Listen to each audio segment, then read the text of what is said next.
Hello, welcome back to Yathra's kitchen. എന്തൊക്കെയുണ്ട് വിശേഷം? നമുക്കിന്ന് അടിപൊളി യമ്മി ആയിട്ടുള്ള ഒരു ബീഫ് കറി തയ്യാറാക്കിയാലോ. എല്ലാവരും ഒക്കെ ഉണ്ടാക്കുന്നതാണ്, എല്ലാവരും സൺഡേ സ്പെഷ്യലൊക്കെ ആയിട്ട് ഉണ്ടാക്കുന്നതാണ് അറിയാം. പക്ഷേ എന്നാലും ഈ രീതിയിലൊന്ന് ശ്രമിച്ചു നോക്കണം കേട്ടോ. അപ്പം ഞാനിന്നിവിടെ എടുത്തിരിക്കുന്നത് 1 കിലോ ബീഫാണ്. അതിനെ കഴുകി വാരി എടുത്ത് വെച്ചിട്ടുണ്ട് കേട്ടോ. അപ്പം നമുക്കൊരു കാര്യം ചെയ്യാം, അതിനെ ഒരു കുക്കറിലേക്ക് ആക്കിയിട്ടിട്ട് ഒരു 5-10 ബീസിൽ അങ്ങോട്ട് അടുപ്പിക്കാം അല്ലേ. അപ്പോൾ ചിലത് വേണ്ട വരും അത്രയും, ചിലത് അതിലേക്കാനും കൂടുതൽ വേണ്ടി വരും. എന്താണെന്ന് വെച്ചിട്ടുണ്ടെങ്കിൽ എന്നാലേ വെന്ത് കിട്ടത്തുള്ളൂ നമുക്കല്ലേ. എങ്കിൽ പിന്നെ ബീഫിനെ തന്നെ നമ്മുടെ കുക്കറിലേക്ക് ഇടണ്ട.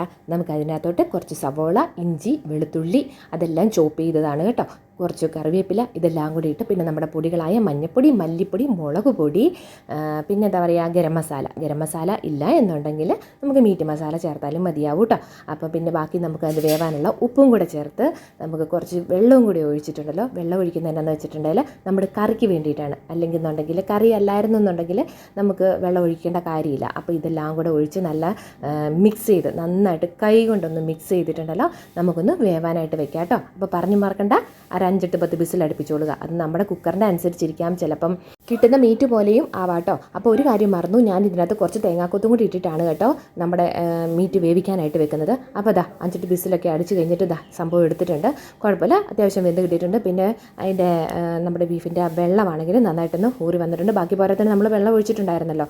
അപ്പോൾ ഇനി അതവിടെ ഇരിക്കട്ടെ. ഇനി അടുത്ത പരിപാടി എന്ന് വെച്ചിട്ടുണ്ടെങ്കിൽ നമുക്കൊരു കടായി വേഗം അടുപ്പത്തോട്ട് വെച്ചോളുക. ഇനി അതിലേക്ക് ആവശ്യമായ എണ്ണ, വല്ലപ്പോഴും ഒക്കെ ആയതുകൊണ്ട് കുറച്ച് എണ്ണയൊക്കെ ആവാം കേട്ടോ. ഇനിയിപ്പോൾ എണ്ണ വേണ്ടാന്നുണ്ടെങ്കിൽ എണ്ണ ഉപയോഗിക്കുകയൊന്നും വേണ്ട. എന്തായാലും ഞാൻ കുറച്ച് എണ്ണ ഒഴിച്ചിട്ടുണ്ട്. വെളിച്ചെണ്ണയാണ് നമ്മുടെ കറിക്ക് ടേസ്റ്റ് കൂട്ടാനുള്ളത്, ഏറ്റവും നല്ല പരിപാടിയല്ലേ. പിന്നെ പോയിട്ട് അതിൻ്റെ അകത്തോട്ട് ആവശ്യത്തിന് കടുക് ഇട്ട് കൊടുത്തോളുക, പിന്നെ നമ്മുടെ കറിവേപ്പില ഇട്ട് കൊടുത്തോളുക, പിന്നെ കുറച്ച് സവോള ഇട്ട് കൊടുത്തോളുക. ഈ സവാള ഇട്ട് കൊടുത്ത ഉടനെ തന്നെ ജസ്റ്റ് ഒന്ന് ഇളക്കി കൊടുക്കണം, ഇല്ലെങ്കിലുണ്ടല്ലോ പെട്ടെന്ന് അടിയിൽ പിടിക്കാൻ സാധ്യതയുണ്ട്. ചിലപ്പോഴേ ഉള്ളൂ കേട്ടോ കരിഞ്ഞ് പിടിക്കുവേ, ചിലപ്പോൾ ഇല്ല കേട്ടോ. അപ്പം അതുകൊണ്ട് ഞാനതൊന്ന് ഇളക്കി കൊടുത്തിട്ടുണ്ട്. ഇനിയിപ്പോൾ അത് വഴന്ന് വരാനുള്ള ഒരു നുള്ളു ഉപ്പും കൂടി ഇട്ട് കൊടുത്തിട്ടുണ്ട് കേട്ടോ. ഒരു നുള്ളു മതിയാവും, സവാള വഴറ്റി പെട്ടെന്ന് കിട്ടും. അപ്പം അതുകൂടി ഇട്ട് കൊടുത്തിട്ടുണ്ട്. അപ്പോൾ ഒന്നുകൂടെ ഇളക്കി കൊടുത്തോളുക. ആ സവാളയുടെ കളർ മാറി ഒന്ന് നല്ല ബ്രൗണിഷ് കളറായി വരേണ്ടതുണ്ട്. അപ്പോൾ അതുവരെ നന്നായിട്ടൊന്ന് ഇളക്കി കൊടുത്തോളൂ കേട്ടോ. അപ്പോൾ നമ്മുടെ സവോളയുടെ കളറൊക്കെ ഒന്ന് മാറി വന്നിട്ടുണ്ട്. ഇനി നമുക്ക് ചെയ്യേണ്ടത് നമ്മൾ അരിഞ്ഞ് വെച്ചിരിക്കുന്ന ഇഞ്ചി, പച്ചമുളക്, വെളുത്തുള്ളി ഇതെല്ലാം കൂടി ഇട്ടിട്ട് നന്നായിട്ടൊന്ന് ഇളക്കി കൊടുത്തോളൂ കേട്ടോ. അപ്പോൾ അതും കൂടി ഒന്ന് വാടി വന്നതിന് ശേഷം നമുക്ക് കുറച്ച് പൊടികളും കൂടെ ചേർക്കേണ്ടതുണ്ട് കേട്ടോ. ഇനി ഇഞ്ചിയും പച്ചമുളകും ഇതെല്ലാം കൂടെ നമുക്ക് വേണമെന്നുണ്ടെങ്കിൽ ആദ്യം തന്നെ ഇട്ട് കൊടുക്കാൻ കേട്ടോ, കുഴപ്പമില്ല. ഞാനത് ആ സവോളയുടെ രുചിയൊന്ന് മാറിക്കോട്ടെ, തനിച്ചൊന്ന് മാറിക്കോട്ടെ എന്ന് വിചാരിച്ചിട്ടാണ് ഇതെല്ലാം കൂടെ രണ്ടാമത് ഇട്ട് കൊടുത്തത്. സവോള ഒന്ന് വഴന്ന് വന്നതിന് ശേഷം ഇട്ട് കൊടുത്തത് കേട്ടോ. അപ്പോൾ നമ്മുടെ വെളുത്തുള്ളി, ഇഞ്ചി എല്ലാം കൂടെ ആയിട്ട് സവോളയൊക്കെ ആയിട്ട് മിക്സായി വന്നിട്ടുണ്ട്. ഇനി നമുക്ക് ചെയ്തത് നമ്മുടെ മുളക് പൊടി ഒന്ന് ഇട്ട് കൊടുക്കുക. എടുത്ത് വെച്ചിരിക്കുന്ന മുളക് പൊടി ഇട്ട് കൊടുത്തോളുക. ആ മുളക് പൊടി ജസ്റ്റ് അതുമായിട്ടൊന്ന് മിക്സ് ചെയ്യണം. മിക്സ് ചെയ്തതിന് ശേഷം പെട്ടെന്ന് തന്നെ നമ്മുടെ മല്ലിപ്പൊടി ഇട്ട് കൊടുത്തോണം. മല്ലിപ്പൊടിയും അതുപോലെ തന്നെ ഒന്ന് മിക്സാക്കി കൊടുത്തോളുക. ഇനി വേണ്ടത് ഗരം മസാല അല്ലെന്നുണ്ടെങ്കിൽ മീറ്റ് മസാലയാണ്. അപ്പോൾ ഞാനിവിടെ എടുത്തിരിക്കുന്ന വീട്ടിൽ നമ്മൾ പൊടിച്ചിരിക്കുന്ന ഗരം മസാല തന്നെയായിരുന്നു കേട്ടോ. അപ്പോൾ ആ ഗരം മസാല കൊണ്ട് അതാണ് ഇട്ട് കൊടുത്തിരിക്കുന്നത്. മീറ്റ് മസാലയായിട്ട് സെപ്പറേറ്റ് ചേർത്തിട്ടില്ല. അപ്പോൾ അതുകൂടെ അങ്ങോട്ട് ഇട്ട് കൊടുത്തോളുക.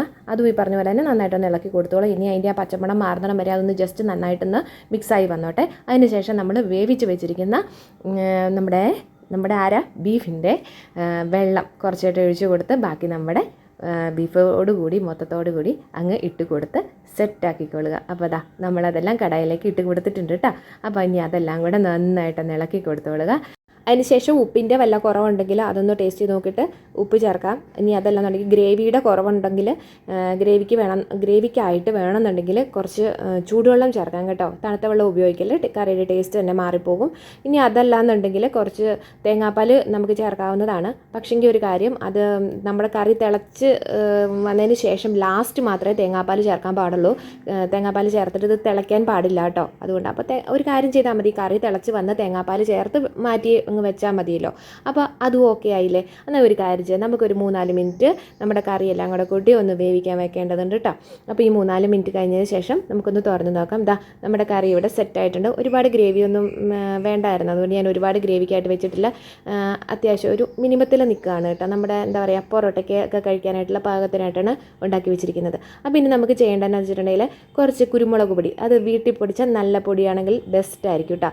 എന്നാൽ പിന്നെ അതും കൂടി ഒന്ന് ഇട്ട് കൊടുത്തിട്ടുണ്ടല്ലോ, നന്നായിട്ടൊന്ന് ഇളക്കി മിക്സ് ആക്കിയിട്ട് സംഭവം ഏകദേശം നമ്മുടെ കറി ആയിട്ടുണ്ട്. അപ്പോൾ ഈ സമയത്താണ് ഞാൻ പറഞ്ഞത് തേങ്ങാപ്പാൽ വേണ്ടവർക്ക് തേങ്ങാപ്പാൽ ചേർത്തൊഴിക്കാവുന്നതാണ്. അപ്പോൾ ഇനി വേറെ പ്രത്യേകിച്ചൊന്നുമില്ല, കുറച്ച് കറിവേപ്പില, നല്ല ഫ്രഷ് ആയിട്ടുള്ള കറിവേപ്പിലയും കൂടെ ഇട്ട് കൊടുക്കുമെങ്കിൽ സംഭവം റെഡി ആയിട്ടുണ്ട്. പക്ഷേ എൻ്റെ കയ്യിലിരുന്ന ഫ്രഷ് ഒന്നും അല്ലായിരുന്നു, 2-3 ദിവസം പഴക്കം ഉണ്ടായിരുന്ന കറിവേപ്പില ആയിരുന്നുകൊണ്ട് അത് ഈ പരുവത്തിൽ ഇത്തിരി വാടിയൊക്കെ പോയിട്ടുണ്ട്. അപ്പോൾ എന്തായാലും നമ്മുടെ കറി ഇഷ്ടമായി എന്നുണ്ടെങ്കിൽ എല്ലാവരും ഒന്ന് ട്രൈ ചെയ്ത് നോക്കുക. ഈ വീഡിയോ ഇഷ്ടമായെങ്കിൽ ലൈക്ക്, ഷെയർ, സബ്സ്ക്രൈബ് ചെയ്യാൻ മറക്കല്ലേ. അപ്പോൾ ടാറ്റാ.